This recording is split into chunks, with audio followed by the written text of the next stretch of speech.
కేసీఆర్ గారి గొప్పతనం ఏందో మీకు ఒక్క నిమిషం చెప్తాను.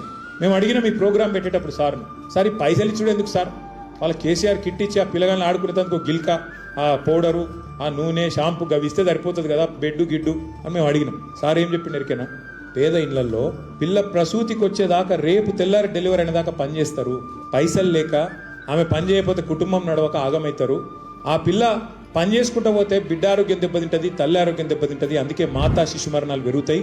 ఆ 6 నెలలు పని చేయకుండా నెలకు కనీసం 2,000 రూపాయల చొప్పున ప్రసూతికి ముందు ప్రసూతి తర్వాత దానికోసం పైసలు ఇస్తున్నా అని చెప్పింది.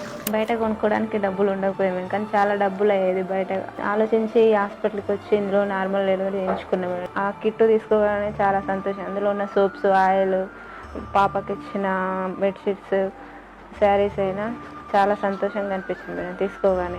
ఎప్పుడైతే ఈ కేసీఆర్ కిట్ ఇచ్చారో దాంట్లో మంచి ఐటమ్స్ ఉన్నాయి కాబట్టి వాళ్ళకి మేము ఎమ్మటే కేసీఆర్ కిట్ ఇవ్వగానే ఓపెన్ చేయడం, వాళ్ళకి చూపించడం, వాళ్ళ సంతోషంగా ఫీల్ కావడం, మా చేతుల మీద కేసీఆర్ కిట్ ఇచ్చినామని చాలా సంతోషంగా హ్యాపీగా ఉండేది మేడం. కేసీఆర్ ఈ కిట్ ఇవ్వడం వల్ల ఎమ్మటే దుస్తులు తొడగడం, ఏమైనా క్లీన్ చేసి తొడగడం, ఆయిల్ పెట్టడం, క్లీన్ చేసి వేయంగానే మంచిగా అనిపించింది మేడం. ఇంత ఆలోచన చేసిన ముఖ్యమంత్రి ఎవడన్నా ఉన్నాడా భారతదేశంలో? 12,000 13,000 అంటే ఏదో మీ ఓట్ల కోసమో దానికోసమో ఎలక్షన్లో పెట్టించినవి కావు. ఆడపిల్లల మీద గౌరవం, శ్రమజీవుల మీద ఉండే గౌరవంతో కేసీఆర్ గారు ఆనాడు తల్లి ఇబ్బంది పడద్దని చెప్పి ఆ ప్రోగ్రాం పెట్టిండు.